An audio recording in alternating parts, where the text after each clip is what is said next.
Like say for instance, in our chat box, if pag nakuha nyo yung link, mapanood nyo kaya yung video. Try natin ha.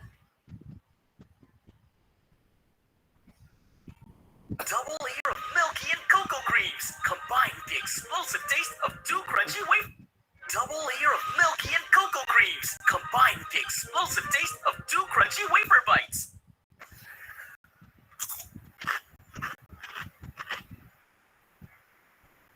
So analyze the business cases, and of course, you can be able to write an effective case study analysis.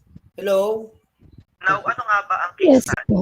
So, a case study Pero is yung video, kita niyo yung subcategory video, of hindi. research design which Hindi po. Hindi po, sir. solutions. And case Okay, study so can range I will just from academic research studies to corporate promotional tools using or trying to sell an idea, and their scope is quite vast. Gusto kong i-highlight yung salitang subcategory of research design. okay. So please listen first to the video presentation. Thereafter, I sent you the link in our GC para makita niyo kung ano yung para at least you will be able to appreciate how are you going to go about with the activity for submission on your final examination, ha? So for the meantime, kasi hindi ko ma-share yung video, teka lang ha.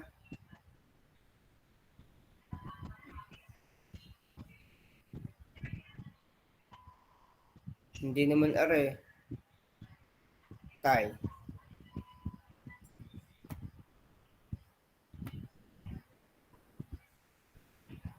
Tayo kita niyo yung ating chat room, kita niya?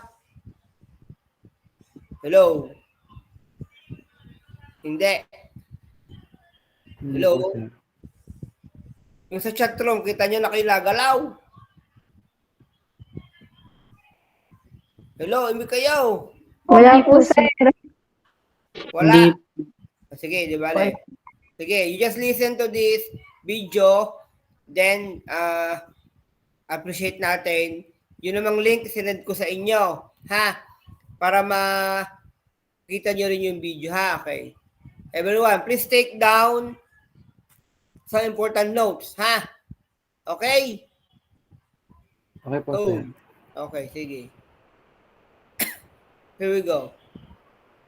It means na ang case study ay isa sa mga maraming design ng research, but the main difference between the case study and other research designs that case studies involve a lot of storytelling. They usually examine particular cases for a person or a group of people. This method of research is very helpful, and it is very practical and can give a lot of hands-on information.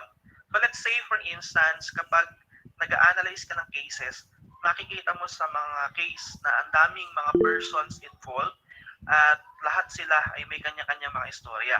It means bawat taong involved sa case ay may kanya-kanyang idea na posibleng maging factor or contribution sa hinahanap nating sagot para sa problema ng isang organization. So para mabigyan ko kayo ng glimpse or snapshot about the concept of case study, please take a look of the following rough formula. Okay, so that's it. This rough formula for your case study will definitely give us an idea kung paano nga ba nagmamaterialize ang isang case study.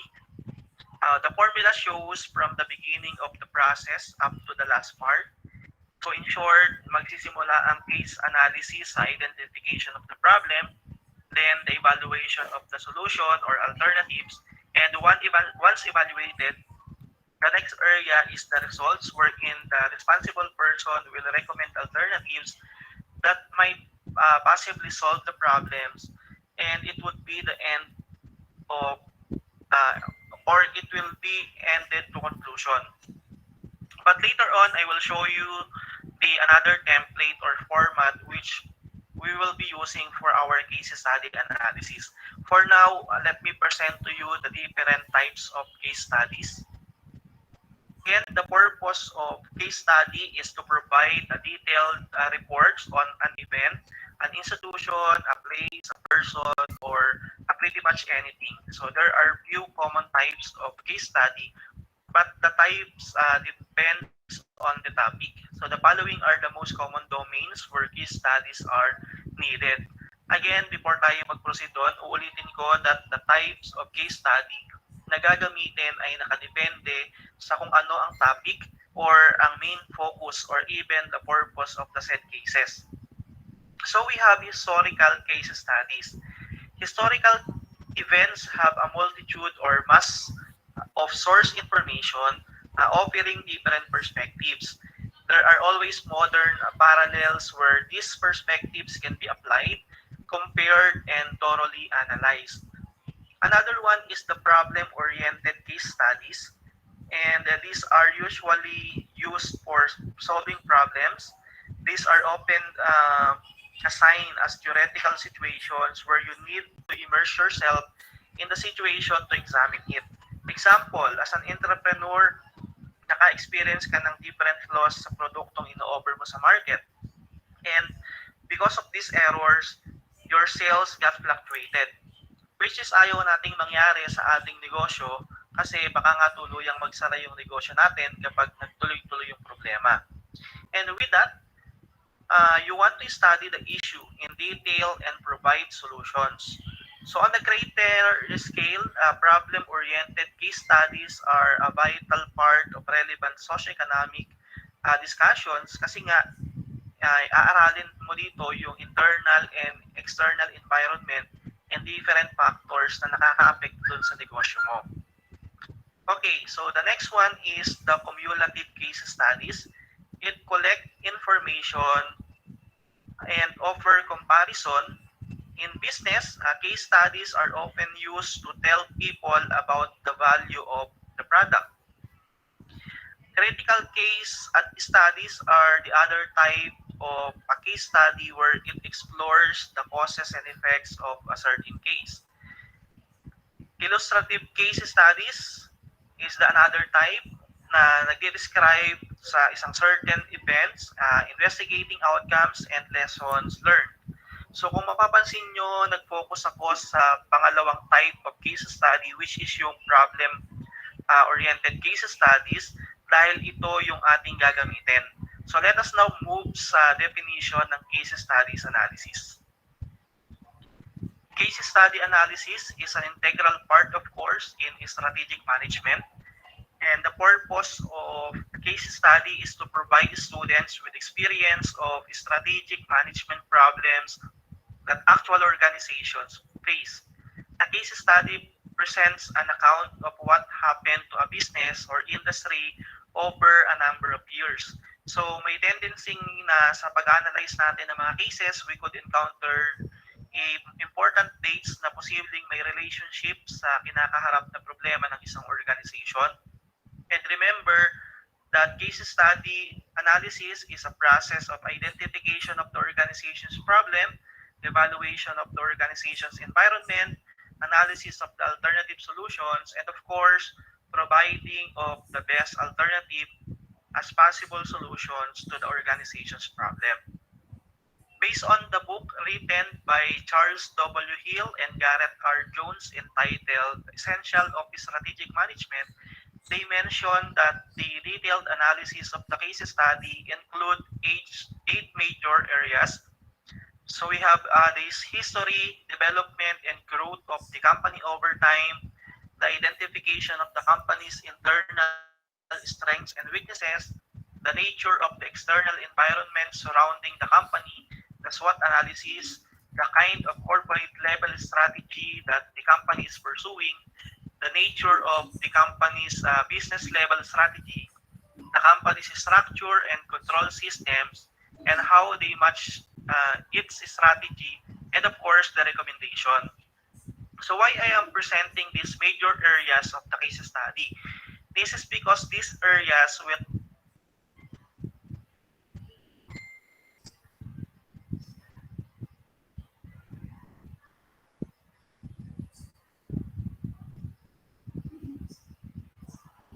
For a while, class, ha? I'm downloading it para makita natin kung pwede share sa inyo.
Also analyze the business cases, and of course, you can be able to write an effective case study analysis. Now, ano nga ba ang case study? So, a case study is subcategory of research design which investigates problems and offers solutions. And case study can range from academic research studies to corporate promotional tools using or trying to sell an idea, and their scope is quite vast. Gusto kong i-highlight yung salitang subcategory of research design. It means na ang case study ay isa sa mga maraming design ng research, but the main difference between the case study and other research design is that case studies involve a lot of storytelling.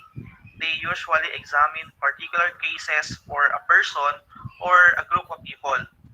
This method of research is very helpful, and it is very practical and can give a lot of hands-on information. So let's say for instance, kapag nag-analyze ka ng cases, makikita mo sa mga case na ang daming mga persons involved at lahat sila ay may kanya-kanya mga istorya. It means bawat taong involved sa case ay may kanya-kanyang idea na posibleng maging factor or contribution sa hinahanap nating sagot para sa problema ng isang organization. So para mabigyan ko kayo ng glimpse or snapshot about the concept of case study, please take a look of the following rough formula. Okay, so that's it. This rough formula for your case study will definitely give us an idea kung paano nga ba nagmamaterialize ang isang case study. The formula shows from the beginning of the process up to the last part. So in short, magsisimula ang case analysis sa identification of the problem, then the evaluation of the solution or alternatives, and once evaluated, the next because area everything is the that we results put of wherein the outcomes, responsible person and that is will para recommend matutunan, alternatives analysis that might ay ang major tool na possibly solve the ginagamit natin problem, when we are and it would be the end strategizing for the organization. So Huli. or it will be ended to conclusion. First, providing of the will be the highlight of the case study. Ito yung areas sa content ng Yeah. inyong analysis. These are the following. So the title of the case and the viewpoint, statement of the problems, statement of the objectives, areas of considerations, alternative course of actions, conclusion, recommendations, and of course the action plan. So let us explore this area one by one. Unahin natin ang title of the case and the viewpoint. As far as the title of the case is concerned, you should have the main idea of the case. So kailangan sa title ng case ay makikita na natin agad ang main points ng study. Take a look of the given example. So it says, like claiming the identity of a brand, Levi's case study. So kung mapapansin mo yung given title as our example, mapapansin mo na kahit hindi mo tingnan yung case, you will be having an idea kung about saan ang nagiging takbo ng study. So pertaining to the viewpoint, It refers to any decision maker or person who is in the position to make the final recommendations as mentioned in the case. This time, ilalagay mo yung sarili mo sa point of view ng top executive na nasa case who will be responsible for recommending the best alternatives to solve the problems of the organization. The next content is the statement of the problem. It is used in case as a claim that outlines the problem addressed by a study. The statement of the problem briefly addresses the question, what is the problem that the study will address? To make an appropriate case analysis, first you should mark the important problems that are happening in the organization. There are maybe multiple problems that can be faced by the organization. And secondly, after identifying the problems in the company, identify the most concerned and important problems that needed to be focused. The introduction is written. After having a clear idea of what is defined in the case, we deliver it to the reader. It is better to start the introduction from the historical or social context. So the challenging diagnosis for statement of the problem and the management of information is needed to be provided. However, introduction should not be longer than 6 to 7 lines in a paragraph. So ganun siya isinusulat. As the most important objective is to convey the most important message for the reader. Then after the introduction, problem statement is defined. In the problem statement, the company's most important problem and constraints to solve this problem should be defined clearly. However, the problem should be concisely defined in no more than a paragraph. So after defining the problems and constraints, analysis of the case study is begin. Objective statement is a short statement which describes precisely what you are looking for or what you want. Statement of objectives describe concisely what the case study is trying to achieve. It summarizes the accomplishment proponent of the case desires to achieve. A statement of objective must be achievable so it can provides direction to the study. Remember, the acronym is SMART, which stands for specific, measurable, attainable, realistic, and time-bound, that the statement of objective should be. Hindi kayo pwede na mag-specify ng objectives na hindi natin kayang i-measure or i-attain. Then once that the objective was clearly stated, you may proceed na sa susunod na process, which is the analysis of the areas of considerations. Dito sa areas of consideration, you need to analyze the internal and external environment of business. Take note na kapag ang pinag-aaralan natin ay ang internal environment of business, we are analyzing the strengths and weaknesses of the company. At kapag naman ang ina-analyze natin ay ang external environment, we need to analyze the opportunities and threats na mayroon ng isang business. A piece of review lang, ano-ano nga ba ang mga kabilang sa internal at external environment. Remember that internal environment is the part of business environment which is concerned with different factors present within the organization. Again, present within the organization. It comprises of conditions, forces, members, and events which has the capability to influence the company's decision and operations. Example niyan is yung value system, mission, vision, and objectives, management structure, human resource, and even tangible and intangible assets. Kapag sinabi naman nating in external environment, it comprises of all the extrinsic factors, influences, events, entities, and conditions, and often existing outside the company's boundaries, but they have a significant influence on the operation, performance, profitability, and survival of the business enterprise. Ito na yung may kinalaman sa economic factors, political, legal, technological factors, socio-cultural or demographics, and even the global factors. So in this area, we will conduct the well-known SWOT analysis. Now, paano nga ba natin ina-analyze yan? So I will give you some of the important key points about SWOT analysis. So moreover about the SWOT analysis, paano nga ba natin gagawin ng maayos ang analysis ng ating strengths, weaknesses, opportunities, and threats. So kapag i-analyze natin ang strengths ng company, pwede nating tignan ang advantages of the organization, activities of the company, better than competitors, unique resources, and low-cost resources the company have, yung activities and resources market sees as the company's strength, and yung ating unique selling proposition. And kapag naman ang weaknesses ang ating i-analyze, pwede nating tignan ang improvement that could be done, activities that can be avoided for statement of problems, activities that can be determined as your weakness in the market, factors that can reduce the sales, and the competitors' activities that can be seen as your weakness.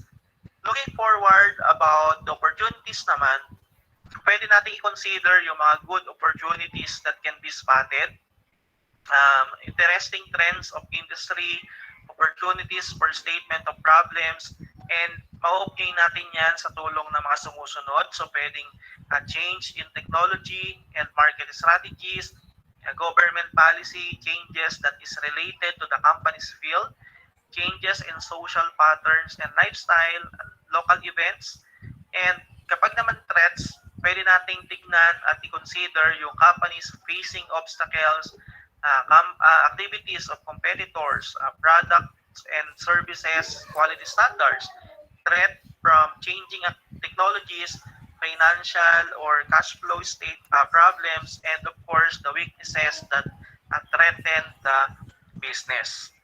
So, ito yung mga pwede nating i-consider kapag gumagawa tayo ng SWOT analysis.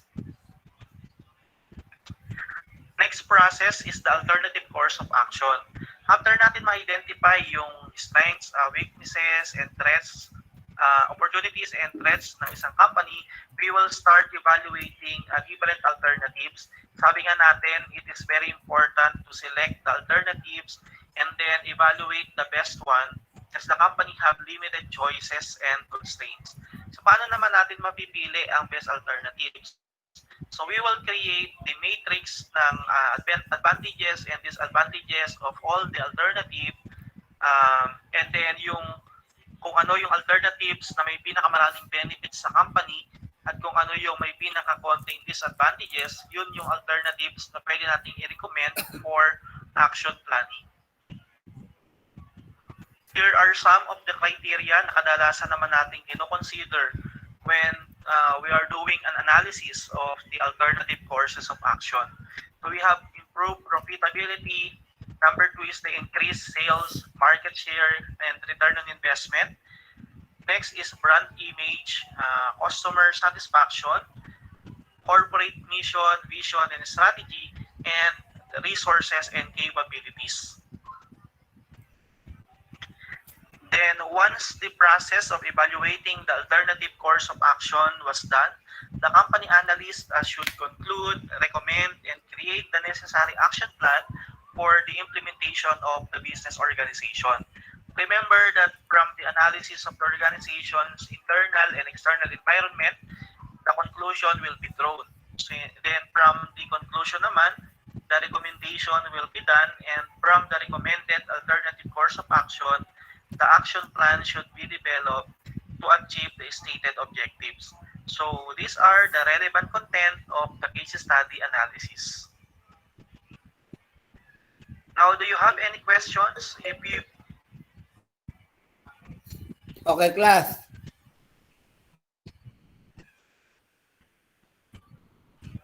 Okay, you already listen how you're going to make a strategic or case analysis, okay, based on what we are discussing. Now, that is only a preview or a sort of enlightenment on how you're going to make yours. Okay? So, if you would remember, each of the group is given the business establishment or company where you're going to make a case analysis. Okay, following the format that I have given to you last meeting, in addition to the video presentation that you heard, which I already sent the link to our Gmail GC as well as in the chat box. If you want to view it again, you can do so. Okay, provided you have the internet. Now, in our GC, you would note that I have already sent the important points being discussed in the video. Okay, have you seen it in the GC? Opo, sir. Yes po. Okay, so please take note of that, and then maybe by next meeting, I'll be preparing you prepare first the letter, no? Kasi kailangan meron kayong letter. Then I will check the letter, then I will return it back to you. Okay? Now, the format of the letter should be, you're going to address the letter to the president of the company, or let's say the uh, from the to the human resource manager, okay, or to the I don't know, you just address it to the uh, community relations officer, okay, of the particular company that you're assigned to, okay, and then you make an introduction why you are conducting a case analysis. Okay, so because right now you have to start sending it, because if you are not allowed or permitted to do a quiz analysis, at least you give me the feedback so that we will be able to change the business establishments, and I will going to assign to you another business establishment for you to conduct a case analysis, because uh, most of the companies in FPIP, in FIT, because of pandemic and because of data privacy, they are very receptive in giving such information. But there are also companies that are very cooperative, especially the students who are just conducting the study, and then whatever may be the recommendations, conclusions, findings, you're going to give them as part of their reference. Okay? If they will appreciate it, but if not, that is only for your submission to me. Na? Okay? Am I understood? Yes po, sir. Yes po, sir. Merong gustong linawin dun sa ating pinakitang video.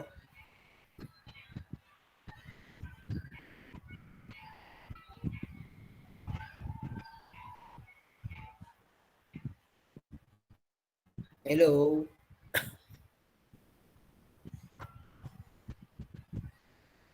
Everything is clear, or have you jot important notes? Yes po, sir. Ano kaya? Okay.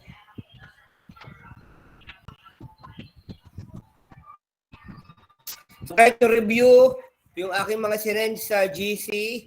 Yun ang mga important notes na dapat yung tingnan.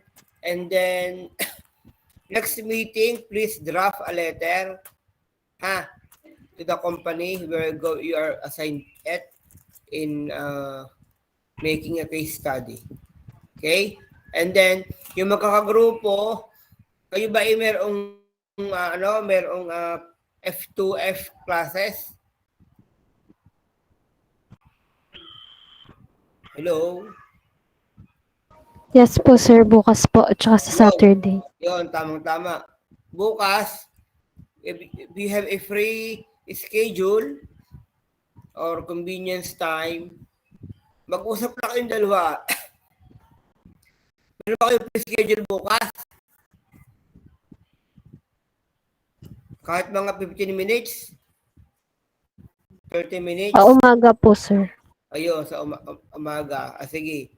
Pakisuyo, gawa kayo ng draft na kayo ng letter, tapos isend nyo sa akin. Sa email.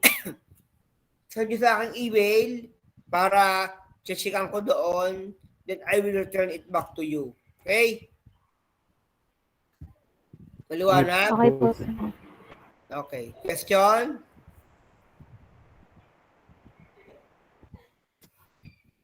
Sinong katabi ni Miss nyo si Dal? Classmate mo? Opo. Malalawan po, sir. Ha? Si? Malalawan po. Magkapit bahay ba kayo? Hindi po, magkasama lang po ngayon. Sa bahay niyo? Ninanaw si Dal po. Pero kayo magka-partner din yan. Every time mong tumingin sa video, paano ko ito makikita na, yan. So, tawang-tawa eh. Pero kayo magka-partner kayo, magka-group. Hindi Hindi. po, sir. Friend lang po. Friend. Sige. Okay? So, please, you have to start right now because time is running. Okay, class? Okay po, sir. Okay. Sige, kung wala ng tanong, good night. Thank you po. Thank you po, sir.